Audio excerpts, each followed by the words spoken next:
Kasaragod Bekal fort ബീച്ചിൽ മണ്ണാർക്കാടുകാരിയായ influencer Sajida Saji പ്രത്യക്ഷപ്പെട്ടു എന്നൊരു വാർത്തയാണ് ഇപ്പോൾ വന്നുകൊണ്ടിരിക്കുന്നത്. ഈ മണിക്കൂറിൽ ഏറ്റവും പ്രധാനപ്പെട്ട ഒരു വാർത്തയാണ്. അതായത് ലൈഫ് ജാക്കറ്റ് ഇട്ട് ഫ്ലോട്ടിംഗ് ബ്രിഡ്ജിലൂടെ നടന്നു പോകുന്ന ദൃശ്യമാണ് ഇപ്പോൾ സമൂഹ മാധ്യമങ്ങളിൽ വൈറലായിരിക്കുന്നത്. അത് വേറെ ആരുമല്ല, സാജിദ സാജിയാണ്. ഇപ്പോൾ വളരെ സന്തോഷത്തോടെയാണ് സാജിദ സാജി അതിലൂടെ പോകുന്നത്. ചില പാട്ടുകൾ നമുക്ക് കേൾക്കാം. എന്താണ്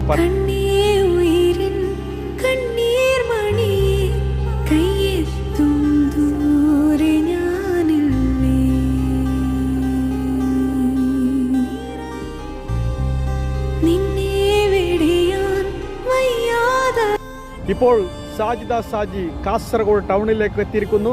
കാസർഗോഡ് ടൗണിൽ പോകുന്ന ദൃശ്യങ്ങൾ ഇപ്പോൾ ലൈവായി കാണിക്കുകയാണ്.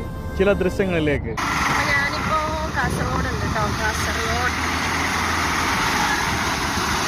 സാജിദ സാജി മണ്ണാർക്കാടിൽ നിന്ന് ഒറ്റക്ക് വന്നതാണോ കാസർഗോഡിലേക്ക്? മക്കളെയും കൂട്ടി വന്നിരുന്നെങ്കിൽ അവർക്കും കാണിക്കാമായിരുന്നില്ലേ കാസർഗോഡ് ബേക്കൽ ഫോർട്ട്? ഇത് ഞാൻ പറഞ്ഞതാണ്, പിന്നെ സാജിദയുടെ അഭിപ്രായമാണ്, എൻ്റെ ഒരു പേഴ്സണൽ ഒപ്പീനിയനാണ് ഞാൻ പറഞ്ഞത്. എന്തായാലും കാസർഗോഡ് ഒരുപാട് സ്ഥലങ്ങളുണ്ട് വിസിറ്റ് ചെയ്യാൻ. ഒരുപാട് ടൂറിസം പ്ലേസാണ് ഇപ്പോൾ കാസർഗോഡിൽ വന്നിട്ടുള്ളത്.